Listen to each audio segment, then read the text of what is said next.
Magandang araw po sa inyong lahat mga kastorya, mga ka-online. Ako po ang inyong si Papa Dudut. Nagpapasalamat po sa inyong walang sawang pagsuporta araw-araw sa Papa Dudut Stories.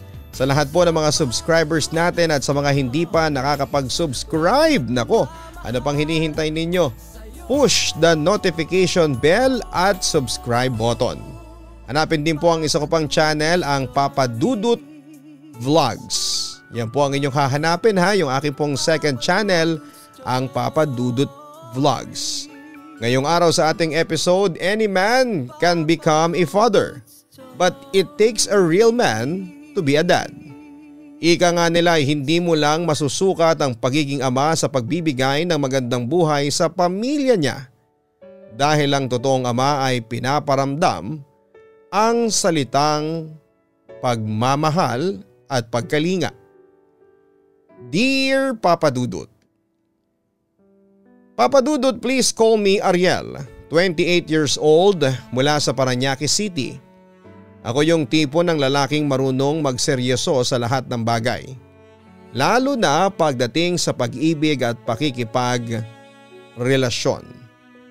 Ilan lamang ang naging nobya ko pero lahat sila ay sineryoso ko. At isa sa pinaka-sineryoso ko sa lahat ay ang naging girlfriend ko ng 2 taon na si Cynthia. Sa trabaho kami nagkakilala. Naramdaman ko naman na seryoso rin siya sa relasyon naming dalawa. Ang dami na nga naming plano para sa future. Kaya lang muna nang lumipat siya ng trabaho, lumabo na ang lahat sa aming dalawa. Hanggang sa isang araw ay nakita ko na lamang siya sa isang restaurant na may kasamang lalaki at sabay silang kumakain. Wala naman sanang problema sa akin yon kasi baka katrabaho niya lamang yon. Kaya nga lang, ang huling text niya sa akin noon, makikipagkita siya sa mama niya. Kaya hindi niya ako masasamahan na mag-grocery. At ang masama pa doon ay sobrang sweet nila sa isa't isa, Papa Dudut. Bitawan mo nga ako. Nasasaktan ako, Ariel. Pagpupumiglas ni Cynthia habang naglalakad kami papunta sa may parking lot. Binitawan ko na siya kasunod ang pagharap ko sa kanya. O ayan, pasalamat ka nga eh. Hindi ako nag-iiskandalo sa loob ng restaurant. Kahit ang totoo, gusto ko na talagang basagin ang mukha ng lalaking kasama mo. Ngayon sabihin mo sa akin, sino ba talaga yung lalaki na yon? Bakit gano'n na lamang kayo kung magsubukan at maghawakan ng kamay? Galit na tanong ko sa kanya.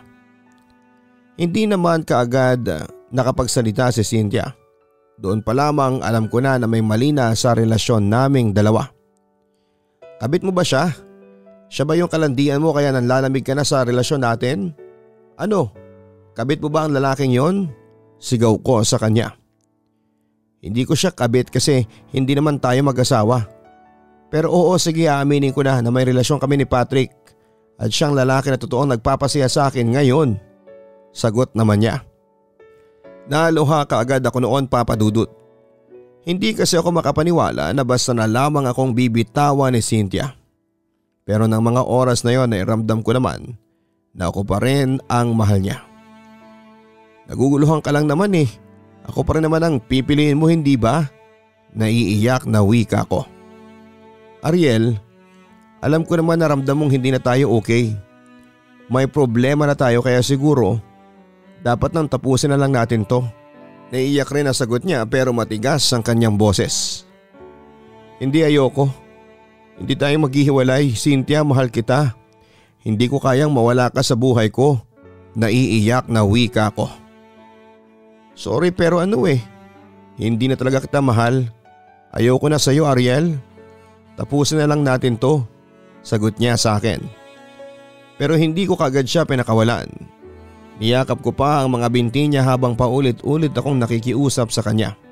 Sobrang mahal ko siya kaya hindi ko na kaya na mawala siya sa akin, Papa Dudut. Ayoko. Cynthia, please. Ako na lang ang piliin mo. Ako na lang dahil hindi ko na kayang mawala ka sa akin. Mahal na mahal kita. Pagmamakaawa ko pa sa kanya. Pahihirapan lang natin ang sarili natin, Ariel. Tama na. Bitawan mo na ako dahil hindi na kita kayang piliin pa. Hindi ko na kayang lokohin ang sarili ko na mahal pa rin kita. Wika niya sa akin bago inalis sa mga kamay ko sa binti. Ilang ulit ko pa siyang hinabol, tinext, tinawagan at pinuntahan sa trabaho niya hanggang sa ako na rin ang sumuko, Papa Dudut. Sobrang hirap ipaglaban ang tao na hindi ka naman mahal. Sobrang hirap habulin ang taong ayaw naman sa'yo. Kaya nawala na ako ng dahilan para muli pa siyang makausap. Si Cynthia ang pinakamamahal ko sa lahat ng mga naging karelasyon ko, kaya nahirapan din akong mag-move on. Nahirapan ako na kalimutan siya. Pero wala naman akong ibang pagpipilian kung hindi ang gawin yon.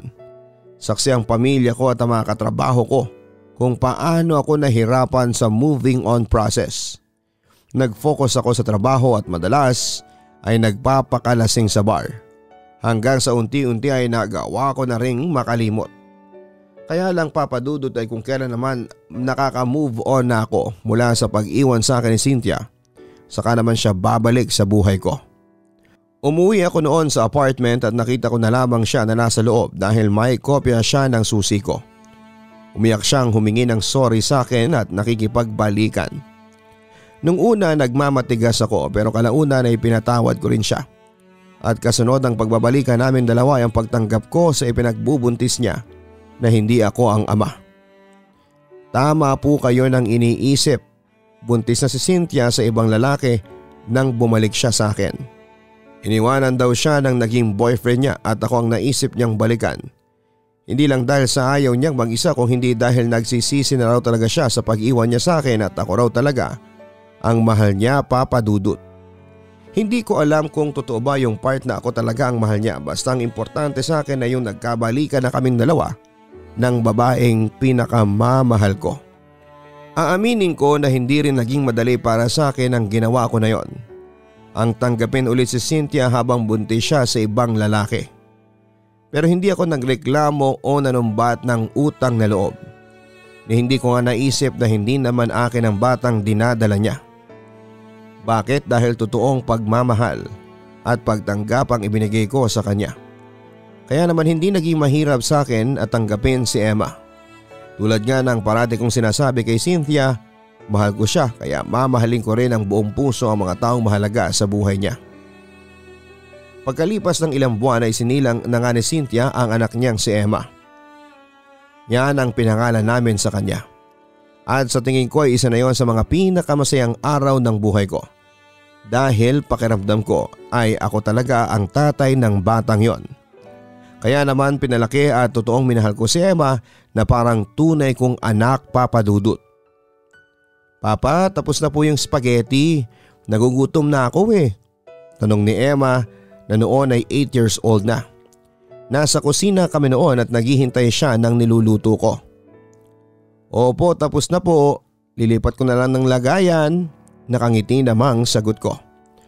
Ang bango-bango. Amoy pa lang ang sarap na. Wika niya. Sus, wag mo na nga ako idaan sa mga pambobola mo. Ikaw talagang bata ka.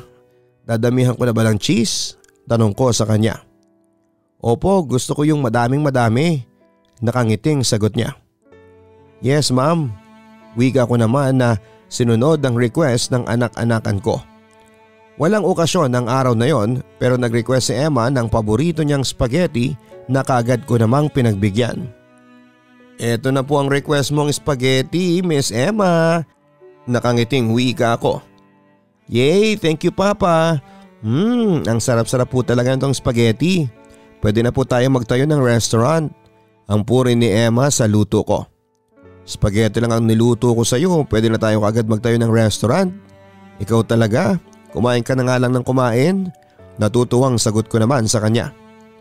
Bukas naman po luto tayo ng macaroni salad. Request ng bata na may lamang pagkain ng bibig. Sandali, anong sabi ko sa iyo? Don't talk when your mouth is full. Malumanay at nakangiting suway ko sa kanya. Kaagad naman niyang nilunok ang nasa bibig niya kasunod ang pag-inom ng tubig. Sorry po pero gawa po kayo ng macaroni salad bukas. Muling request niya. Aba, panay ang request mo ng merienda ngayon ah. Pero sige, bukas macaroni salad naman tayo. Bukas na lang ako ng umaga mag-grocery. Sagot ko naman sa kanya. Grabe po talaga Papa. Kapag nandito ka parati po kaming busog. Dito ka na lang kasi tumira. Kunin niyo na po lahat ng gamit ninyo at ilipat dito. Request ulit niya. Kung dito na talaga ako titira sino naman ang kasama sa bahay ni Lola Agnes? Tanong ko naman. Ay oo nga, wala po palang kasama si Lola. Di doon na lang po kami ni nanay sa inyo. Wika pa niya. Alam mo kumain ka na lang, ang dami mong sinasabi at sasabay na rin ako sa iyo. Bigla akong nagutom nakangiting wika ko. Gusto ko talaga sana na magsama na kami sa isang bahay ni Cynthia at ni Emma pero ayaw naman ni Cynthia. Kaya ayon ako at padalaw-dalaw na lamang sa bahay nila. Ayos lang naman sa akin yun basta nakikita at nakakasama ko si Emma. Sobrang napamahal na kasi sa akin ang batang yon. Lumaki kasi siya na mabait, malambing at magalang na bata kaya naman mas lalo ko siyang minahal bilang tunay kong anak. Ilang saglit lang ang lumipas nang umuwi naman si Cynthia galing sa inaasikaso niyang mga papeles. Malungkot ang mukha niya na labis kong pinagtaka. Yun pala ay tumawag ang mga magulang niya na nasa Amerika at sinabi na nag-grant na ang petisyon ng mga ito sa kanya sa Amerika. O bakit parang hindi ka naman masaya? Nagtatakang tanong ko dahil alam ko na matagal na niyang hinihintay na mangyari yon. Siyempre iniisip ko si Emma. Sino mag-aalaga sa kanya? Magbabantay kung nasa Amerika na ako. Alam mo naman na walang may kayang mag-alaga sa kanya. At kung meron man sobrang layo. May hirapan yung bata kung lilipat na naman kami sa ibang school. Kanina pa akong isip ng paraan. Malungkot na sagot niya. Sa kakaisip mo nakalimutan mo nandito naman ako. Ang sabi ko naman. Naisip din naman kita pero ayoko lang kasing maging pabigat sa'yo. Ayoko magkaroon ka ng responsibilidad dahil in the first place, hindi mo naman totoong anak si Emma. Wika niya. Totoong anak ang turing ko kay Emma. Mahal kita at mahal ko rin yung bata. Simula nang nagbalikan tayo, tinanggap ko siya ng buong buo. Sagot ko naman sa kanya. Hindi ba parang sobra-sobra namang abala sa'yo kung iiwanan ko si Emma? Tanong niya. Siyempre hindi. Ako nang bahala kay Emma. Aalagaan ko siya, mamahalin na parang akin. At alam ko rin naman na kapag sinabi mo kina mama na sa akin mo iiwanan yung bata, hindi sila tututol. Sagot ko. Actually, ikaw kagad ang sinuggest nila na pag-iwanan ni Emma. Mas mapapanatag daw ang lahat kapag ikaw ang nag-alaga. Hay, pero thank you kagad mahal. Malaki na ang utang na loob ko sa gagawin mong ito. Wika niya. Hindi ito utang na loob, okay? Pagmamahal tong ginagawa ko. Alam mo naman na pamilya na ang turing ko sa inyo ni Emma. Mahal na mahal ko kayo at alagaan ko kayong dalawa sa paraan na alam ko. Tugon ko sa kanya. Papadudot ilang buwan lang ang lumipas at natuloy na nga si Cynthia sa Amerika. Kahit na okay naman ang samahan namin ni Emma, syempre nandun pa rin yung pag-aalinlangan ko na baka hindi siya maging masaya kapag ako na ang nakasama niya. Pero nagkamali ako.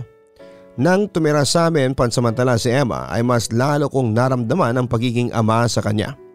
Bago ako pumasok sa trabaho at siya naman sa eskwelahan ay sinisigurado ko na naasikaso ko siya ng mabuti. Nilulutuan ko siya ng agahan hatid sundo sa school. Ako na ang tumutulong sa mga assignments at projects niya. At kada weekend naman ay pinapasyal ko siya kung saan saan. Hindi ako nagrereklamo kahit nangihinayang man lang sa mga perang nilalabas ko para sa bata. Kung minsan nga inaawat na ako ni Cynthia dahil masyado na raw spoiled sa akin si Emma. Tinatawanan ko na lamang siya, papadudot. Sinasabi ko na gusto ko ang ginagawa ko at deserve naman yon ng anak ko. Oo, tama kayo nang narinig, anak ko, si Emma. Hindi man kami magkadugo pero sa puso't isipan ko ako ang tatay niya. Sobrang napamahal na kasi siya sa akin. Parang ang fulfilling ng pakiramdam sa tuwing nakikita ko ang sarili ko na nagpapakaresponsable dahil kay Emma. Mabilis na lumipas sa mga taon pero parang hindi ko yon nararamdaman at aaminin ko na minsan sumasakit din ang ulo ko sa tuwing pinapangaralan ko si Emma. Sino ba naman ang hindi ba? Pero sa bandang huli ay hindi nawawala sa akin ang kagustuhan na lumaki siyang isang mabuting bata. 4 na taon na ang lumipas nang magkaroon ng bakasyon si Cynthia dito sa Pilipinas. Sobrang excited ako kasi sobrang namiss ko rin talaga siya.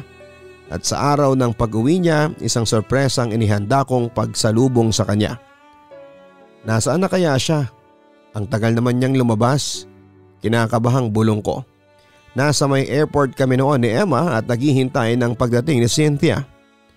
Uy, si Papa kinakabahan, nakangiting pangaasar sa akin ni Emma.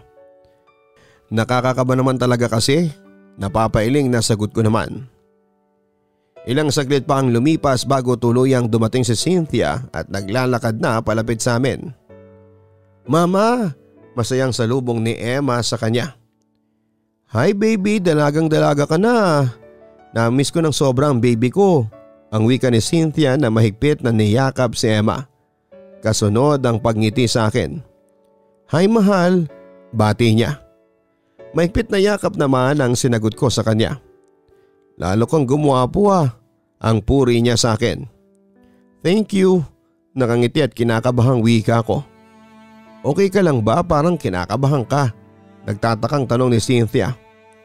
Mama, may sasabihin po si Papa. Singit naman ni Emma. Sasabihin? Ano yun? Tanong pa ni Cynthia. Hindi naman kaagad ako nakapagsalita noon. Sige na Papa, magtanong na po kayo. Ang wika pa ni Emma. Isang malalim na buntong hininga ang binitawan ko bago ako lumuhod sa harap ni Cynthia. Uy, anong ginagawa mo? Tumayo ka nga dyan, Ariel. Nakakahiya pinagtitinginan na tayo ng mga tao. Tumayo ka na dyan. Namimilog ang mga matang wika niya.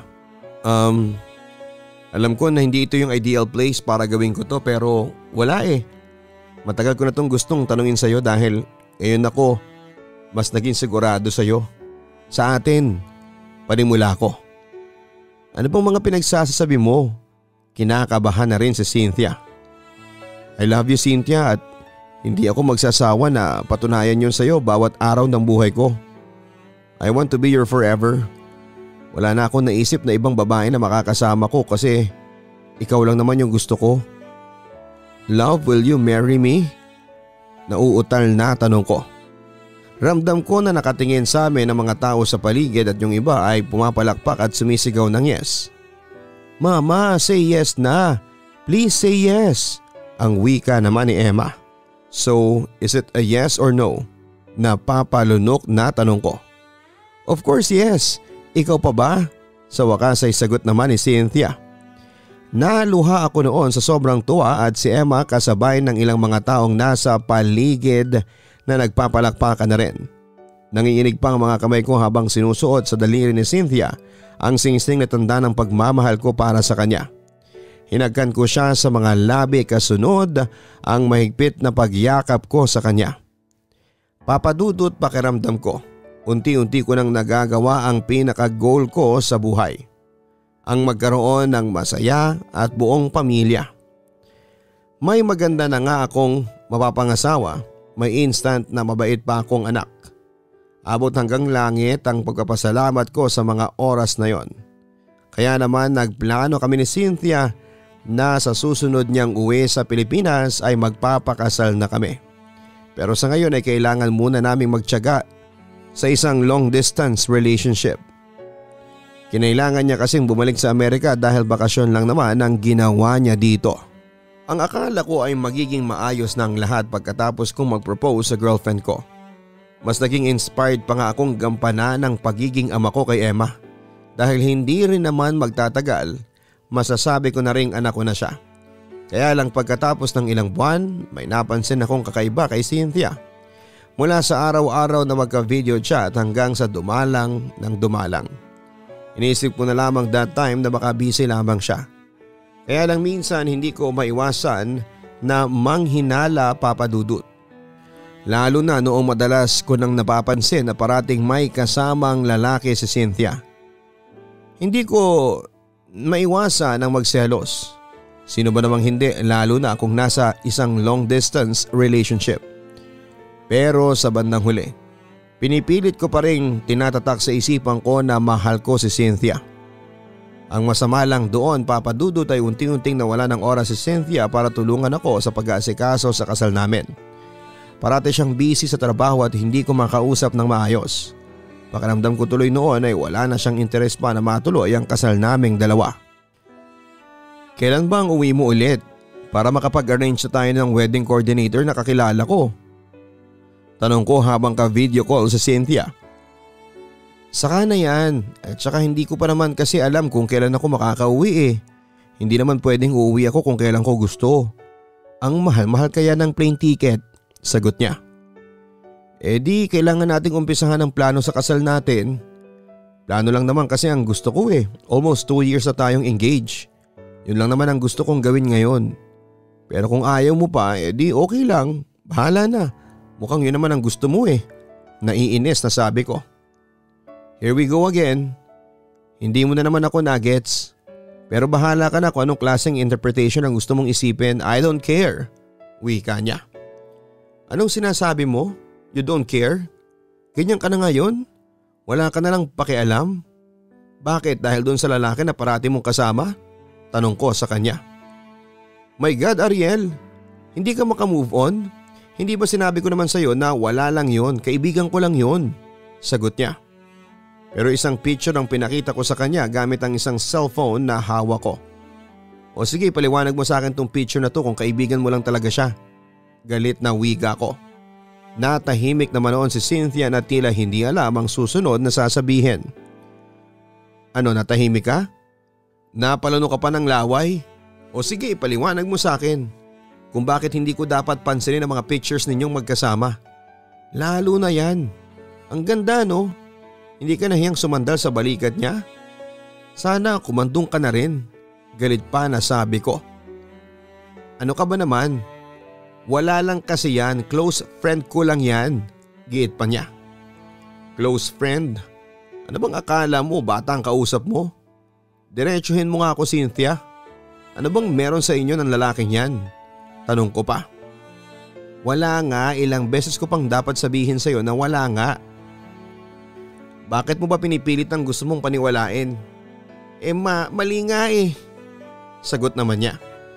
Paano magiging mali kung may iba na nga sa mga nakikita sa pictures ninyong dalawa? Kilala mo ko, Cynthia. Hindi ako basta-basta nagsiselos. Pero yung picture na yan, alam kong merong namamagitan sa inyong dalawa. Kaya ayaw mo ngang magplano ng kasal natin, hindi ba? Kasi nagbago ng isip mo. Kasi may iba ka na. Tama ako, hindi ba? Tanong ko pa ulit. Can you please stop it? Ang nonsense na mga sinasabi mo. Tigilan mo na yung mga pagsiselos mo dahil wala nga. Pagtanggi pa niya. Kung wala, ipaliwanag mo yan. Bakit kailangan mong sumandal sa balikat niya? O yung isang picture na nakita ko, bakit sobrang lapit mo sa kanya? At eto pa ha, ni hindi mo man lang kinontra yung mga nagko-comment sa post mo. Ano, kilig na kilig ka na? Tanong ko pa. Para kang tanga. Singhal pa niya sa akin. Tanga? Katangahan na pala ngayon ang maramdaman ng selos? Katangahan na yung matakot na baka habang nandiyan ka sa Amerika, unti-unti mo na akong nakakalimutan?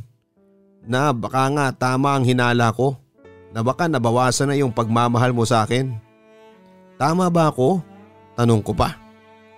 Bukas na lang tayo ulit mag-usap, may gagawin pa ako, bye. Paalam niya sa video call.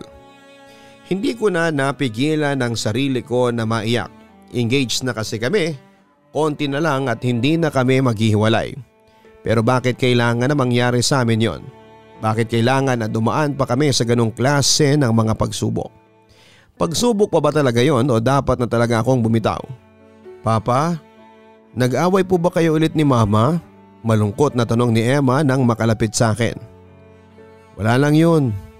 Nagkatampuhan lang kami. Okay lang ako, sagot ko. Papa naman eh, hindi na po ako bata. Hindi niyo na po sa akin matatago kapag nagkakaproblema kayo ni Mama. Hindi ba mag-best friend po tayo kaya dapat sinasabi niyo sa akin yung mga problema ninyo? Ang wika pa ni Emma. Ikaw talaga, malaki ka na. Nagiging chismosa ka na. Joke lang pero wala lang talaga yun, anak. Okay lang kami. Simpleng tampuhan lang yon. Maintindihan mo rin to kapag mga after 30 years, nagka-boyfriend ka na. Hay, buti na lang at nandito ka. Pampalis ng stress sa buhay ko. Ang sabi ko na lamang. Ay, maibibigay po pala ako. Teka po, kukunin ko lang po yung bag ko. Wika niya bago lumapit sa bag na nasa kabilang upuan. May kinuha siyang card doon bago lumapit sa akin. Para sa akin ba yung card? Tanong ko. Opo, kasi hindi po ba Father's Day ngayon? Kaya ginawan po kita ng card. Kaso na-UP Malungkot na wika niya. Bakit ka malungkot? Hindi naman nasira. Akin na nga at babasahin ko ang nakasulat. Dear Papang Ariel, Happy Father's Day. Thank you po sa lahat ng ginagawa ninyo para sa amin ni Mama. Para po sa akin, you're the best Papa ever. I love you, Papa. Love, Emma. Naks naman sa best Papa ever. Totoo ba to? Baka naman binobola mo lang ako. Nakangiting wika ko. Hindi po, totoo po yan. May isa pa po pala akong regalo. Eto po ako po ang may gawa ng bracelet na yan. Nakangiting sabi niya na inabot sa akin ng isang bracelet. Ang ganda naman ito. Bagay sa lahat ng forma ko. Thank you anak kasi kahit na hindi mo ako totoong papa, ganito pa rin ang ginagawa mo. Pasasalamat ko sa kanya. Siyempre naman po, ang dami niyo na po kayong nagawa para sa akin. Kaya kahit anong mangyari, ikaw pa rin ang papa ko. I love you, Papa. Wika niya kasunod ang pagyakap sa akin. Papa Dudut, nagpapasalamat na lamang ako dahil nandyan si Emma. Para mapagaan ang loob ko sa tuwing nag-aaway kami ni Cynthia. Siyang nagiging constant reminder ko kung bakit hindi ako sumusuko. Kung bakit mas pinili kong maramdaman ang pagmamahal kesa sa selos at sakit. Imbes na magmukmok ako sa isang sulok ay itinuong ko na lamang ang pansin ko kay Emma. Nawawala ang pagod at lungkot ko sa tuwing nagkakabanding kaming dalawa. Tumataba rin ang puso ko sa tuwing sasabihin ni Emma na ako raw ang gusto niyang papa. Kung minsan pa nga ay siya pang gumagawa ng paraan para magkaayos kami ni Cynthia. Parati niya kasing sinasabi na ayaw daw niyang nag-aaway ang magulang niya. Sobrang sarap lang napakinggan na isa ako sa tinutukoy niyang magulang. Kahit na ilang taon nang lumipas, hindi pa rin nagbago ang pakikitungo ko sa kanya.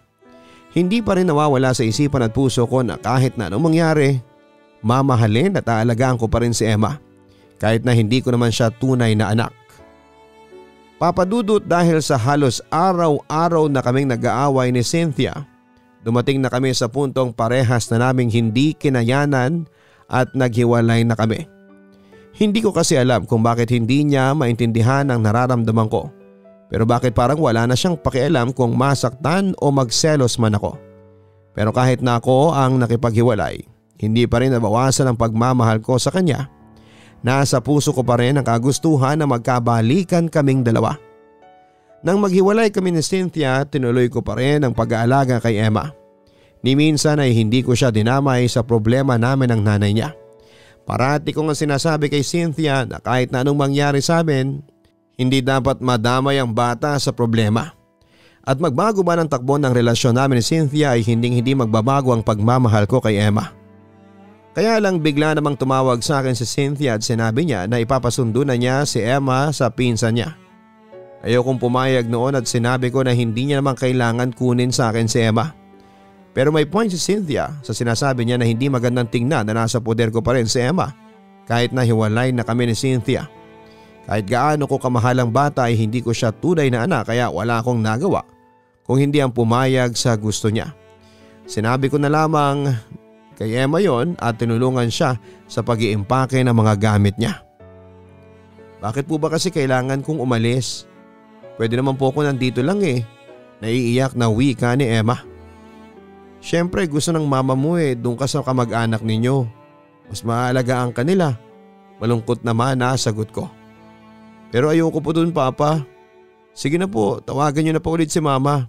Sabihin niyo pong dito na lamang ako, sige na po. Ayoko pong umalis. Pakiusap niya. Magugustuhan mo rin doon, sige na. Sumunod na lang tayo. Naluluhan na rin na sabi ko.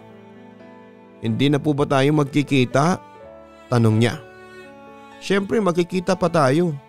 Ako pa ba? Alam mo naman na hindi kita matitiis Basta alagaan mo ang sarili mo ha. Yung mga allergy mo iwasan mo. Huwag matigas ang ulo. Sumunod ka parati sa kanila. Tapos kapag pwede na mamasyal ulit tayo. Manood ulit tayo ng sine. Kakain tayo ulit ng ice cream tapos maglalaro tayo. Magbi-video kahit na parati akong pumipiyok. Basta parati mong tatandaan na kahit na hindi na tayo araw-araw na magkasama, nandito pa rin ako para sa iyo. Best friend pa rin. Pwede mo pa rin sabihin sa akin lahat ng secrets mo o kung ano man ang nararamdaman mo. Naiiyak na bilin ko sa kanya. Tatawagan niyo pa rin po ako ha? Umiiyak na tanong ni Emma. Oo naman, gusto mo araw-araw pa Tatandaan mo lang lahat ng mga tinuro ko sa iyo ha? Kaya mo na yan, big girl ka na hindi ba? Sabi ko. Pareho na kaming umiyak ng mga oras na yon. Opo papa, yakap pa niya sa akin. Shh, tama na. Huwag ka nang umiyak. Huwag mong kakalimutan na kahit na hindi ako ang totoong papa mo, mahal na mahal kita. Hindi ako mawawala. Pangako ko sa kanya. Papadudot parang mas nasaktan pa nga ako nang umalis sa poder ko si Emma kesa sa hiwalayan namin ni Cynthia.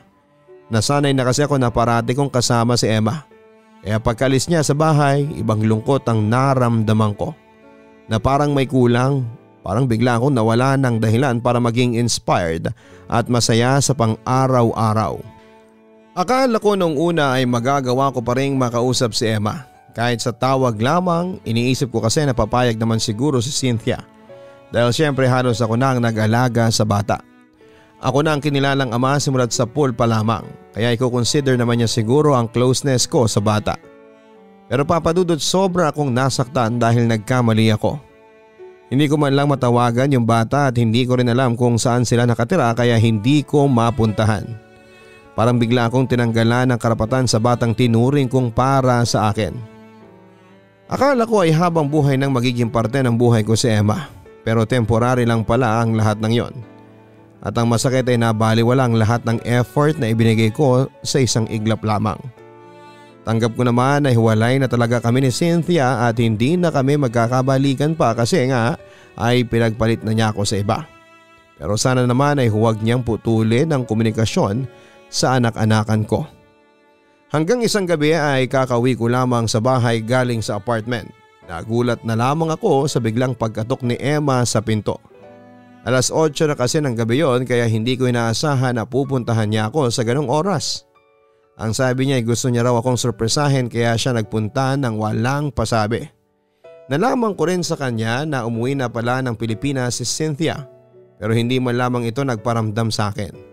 Hanggang sa maglabas na nga ng sama ng loob ang bata sa lalaking pinakilala sa kanya ni Cynthia na bagong boyfriend daw nito. Naramdaman ko ang pagtatampo sa boses noon ni Emma. At alam ko na nabigla din siya sa ginawa sa kanya ng mama niya. Dapat ay inunti-unti muna ni Cynthia ang pagpapakilala sa bagong boyfriend nito. Hindi yung bibiglain nito ang bata na para bang walang pakialam sa nararamdaman ni Emma. O si mama mo ang tumawag, sasagutin ko lang. Sabi ko nang mag-ring ang cellphone ko. Hello Cynthia, wika ko. Ariel, alam mo ba kung nasaan si Emma? Tumawag sa akin ang pinsan ko na kasama niya sa bahay. Nawawala daw yung bata. Kung bakit naman kasi tatanga-tanga yung taong yun Hindi marunong magbantay ng bata. Inis na bunga ni Cynthia. Huwag ka nang magalit. Nandito sa akin si Emma. Pumunta siyang mag-isa, sumakay ng taxi. Sagot ko. Ano? Ipasa mo nga yung cellphone kay Emma at pagagalitan ko. Talagang sinusubukan niya ng pasensya ko Utos niya. Wag na, bukas mo na lang kausapin. Paano to? Susunduin ba siya ni Randy? Tanong ko. Walang pwedeng magatid sa kanya dahil aalis silang lahat bukas. Walang tao sa bahay. Hindi ko naman masusundo yan dahil nasa Bicol ako.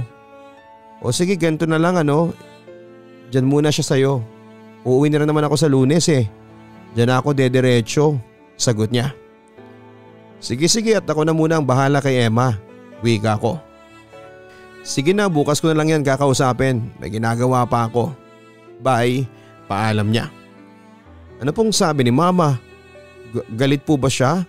Kinakabahang tanong ni Emma. Hayaan mo muna ang mama mo. Hindi mo siya masisisi na magalit dahil alam mong mali ang ginawa mo, hindi ba? Tanong ko rin sa kanya. Opo, pag-amin naman niya. Pero alam mo ba kung ano ang sinabi niya? Dito ka daw muna ngayong weekend.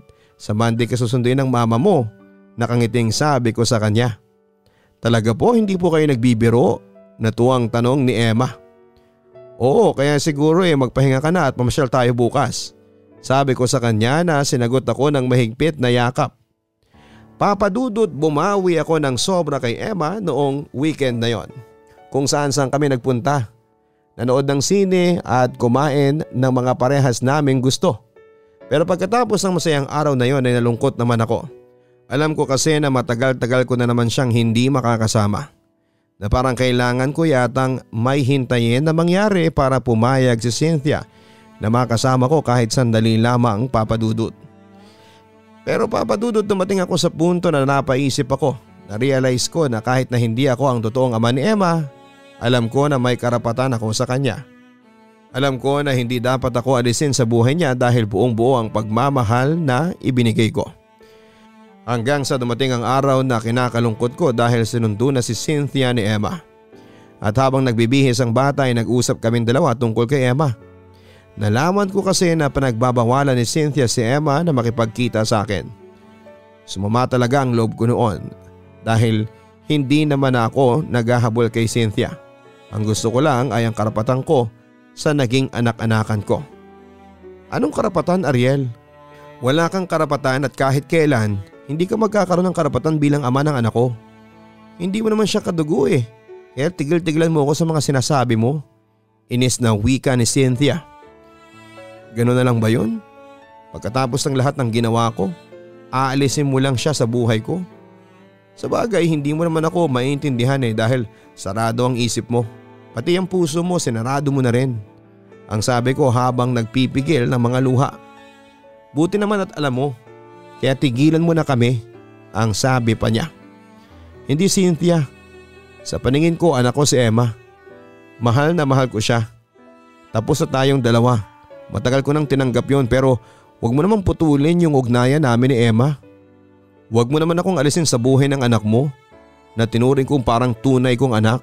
Pakiusap ko sa kanya. Pasensya ka na pero hindi ko ibibigay ang gusto mo. Pagmamatiga sa Cynthia. Nakikiusap ako sa iyo. Huwag mong gagawin to kahit si Emma na lang. Hayaan mo kung makita siya, makausap, makasama. Kahit isang araw lang, kahit isang beses sa isang buwan. Kontento na ako doon. Ano bang gusto mong gawin ko? Sabihin mo kahit na ano. Hayaan mo lang akong makita yung bata. Pakiusap ko pa. Kapag sinabi kong ayoko, ayoko. Matuto kang umintindi sa simpleng Tagalog. Pagkatapos ng araw na to, hindi mo na makikita si Emma. Umalis ka na sa buhay ng anak ko. Tugon naman ni Cynthia. Mama, nag-aaway po ba kayo ni Papa? Naiiyak na tanong ni Emma. Mabuti naman natapos ka na, halika na at uuwi na tayo. Sagot lang ni Cynthia. Totoo ba yung narinig ko? Na hindi ko na makikita si Papa? Naiiyak na sabi ni Emma. Pwede ba? Huwag mo na siyang tawaging Papa dahil hindi mo yan tatay. Halika na. Utos pa ni Cynthia. Ayoko. Tanggi ni Emma. Anong ayaw mo? Ako ang nanay mo. Kaya ako ang susundin mo. Halika na Emma, aalis na tayo. Utos pa ni Emma sabay hila kay Emma. Aray mama, nasasaktan po ako. Iyak naman ni Emma. Cynthia, ano ba? Nasasaktan yung bata. Suway ko naman sa kanya. Humingi na kasi ng tulong sa akin si Emma. Huwag mong hawakan ang anak ko. Hiwalay na tayong dalawa kaya wala ka na ring dahilan para makipag-usap kay Emma. Umalis ka na sa buhay namin. Sigaw ni Cynthia. Cynthia, nakikiusap ako sa iyo. Huwag mo tong gagawin. Huwag si Emma. Huwag yung anak ko. Pakiusap ko. Hindi mo nga siya anak eh. Hindi ka ba nakakaintindi? Sigaw sa akin ni Cynthia. Mama, gusto ko po kay Papa. Pagpupumiglas pa ni Emma. Tumigil ka na. Masasaktan ka lang talaga sa akin eh. Pagbabanta naman ni Cynthia. Sige na anak, sumama ka na sa mama mo. Magkikita pa naman tayo. Noon naman ay naiiyak na wika ko. Pwede ba Ariel? Huwag mo nang paasahin yung bata. Hindi na kayo magkikita. Tumigil ka na. Kahit na anong gawin mo at sabihin mo, hindi ka na niya magiging ama. Pakawalan mo na kami at hindi ka na parte sa buhay ko. At lalong-lalo na sa buhay ni Emma. Tara na Emma, ano ba? Tara na. Paghila pa ni Cynthia sa bata. Hindi ko na siya tuluyan pang napigilan sa pag-alis nila sa bahay ko. Naiwan na lamang akong naiiyak habang patuloy na nagmamakaawa na huwag ilayo sa akin si Emma. Pinaghalong sakit at galit ang naramdaman ko ng mga oras na yon, Papa Dudut. Gustong-gusto kong isumbat kay Cynthia ang lahat ng nagawa ko, pero alam ko rin naman na hindi yon tama. Hindi naman niya sa akin hiniling na magpakaama ako kay Emma dahil kusa ko yung ginawa. Pero bakit sa bandang huli ako yung nabaliwala? Ako yung nagbigay ng walang hinihiling na kapalit, pero ako yung iniwan na wala man lang tinira. Alam ko Papa Dudut na sasabihin ng iba na hindi ko dapat ito maramdaman. Narespetuhin ko na lamang ang desisyon ni Cynthia na ilayo sa akin si Emma. Pero gusto ko sanang maintindihan ng lahat na minahal ko yung bata. Nagpakaama ako sa batang hindi naman talaga sa akin. Minahal at inalagaan ko si Emma na bukal sa puso ko. Na naging parte na siya ng buhay ko. Sa ngayon ay gumagawa pa rin ako ng paraan para kahit papaano ay makasama ko si Emma. Na kahit papaano ay hindi ako mawala ng tuluyan sa buhay niya. Hindi ako papayag na mangyari yon. Kahit magkaroon pa siya ng ibang papa ay okay lang. Huwag lang mawala sa puso't isipan niya na ako ang unang nagmahal sa kanya. Maraming salamat sa iyo Papa Dudut sa pagbabasa ng sulat ko at sana kahit papaano ay nakapagbigay ng inspirasyon ang kwento ko sa lahat. May God bless you and more power sa inyong channel. Lubos na gumagalang, Ariel. Sadyang walang katumbas ang pagmamahal ng isang magulang para sa kanyang anak. Hindi niya man ito kadugo, pagmamahal pa ring matatawag ang nararamdaman niya, lalo na kung siya na halos ang tumayong tunay na magulang ng kinilala niyang anak. Maraming salamat sa iyo Ariel sa pagpapadala mo ng iyong liham dito sa aking YouTube channel. Nakakalungkot isipin na nilayo sa iyo ng babaeng minahal mo ang nag-iisang bata na tinuring mong parang tunay mo ng anak. Kahit paano ay may karapatan ka rin sa bata pero hindi natin maiaalis na mas malaki ang karapatan ng tunay na nanay. Pero ano pa man ang mangyari sa inyo ng anak-anakan mo na si Emma, naniniwala ako na hindi niya makakalimutan ang pagmamahal niya para sa iyo. At darating ang araw na siya na mismo ang gagawa ng paraan para muli kayong magkasama. Hanggang sa muli, ako po ang inyong Papa Dudut. Maraming salamat po sa inyo. Kung nagustuhan niyo po ang ating episode ngayong gabi, huwag kalimutan na mag-like, share and subscribe. Hanapin din po at suportahan ang isa ko pang channel, ang Papa Dudut Vlogs. Magandang araw po, magandang gabi sa inyong lahat. Ang buhay ay mahiwaga, laging may lungkot at saya. Sa Papa Dudut Stories, laging may karamay ka.